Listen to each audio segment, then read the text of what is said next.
city stood a lowly cattle shed, where a mother laid her baby in a manger for his bed.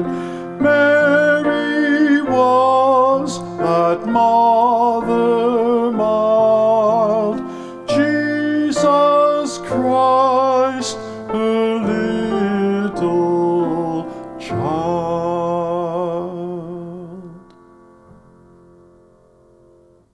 On the way to David's royal city, Bethlehem, Mary thought back to how she had become pregnant 36 weeks earlier. It certainly hadn't been something she, who had never been intimate with a man, had anticipated. She had fully intended to come to her wedding night as a virgin. The alternative was unthinkable, and the stigma would have been unbearable. Almost 2 years earlier, Mary had been engaged to marry Joseph. In their culture, it was common for parents to make the arrangements. When the engagement moved forward to the formal betrothal, a girl might consider backing out, but that was unlikely because it would bring shame to her family. If theirs was a typical arrangement, Mary may have met Joseph only a few times and would never have been alone with him. If her parents believed he was the right man for her to marry, it wasn't a young woman's place to ask questions about her future husband's personal history. Truth be told, a girl in Mary's situation may have worried about his sexual experience in contrast to her innocence, but that wasn't the kind of thing she could talk about to anyone else.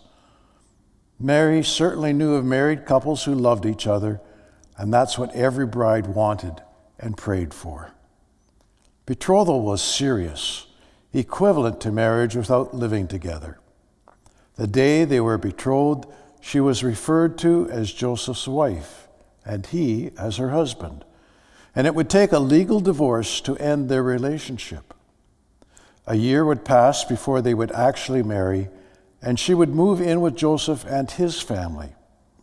Brides in every century and culture have dreams about their wedding, and Mary would have known what to expect. The wedding, which would have included the whole community, would last for a week, and the celebration would be a joyful time of eating and dancing around the king and queen. A smile curved Mary's lips as she remembered the wedding, but she quickly sobered as she acknowledged that there had been no wedding night intimacy with Joseph. Her thoughts went back even further to the most defining moments of her young life. Tomorrow we'll catch up with this birth story of Jesus, and we will feature the carol, "It Came Upon the Midnight Clear."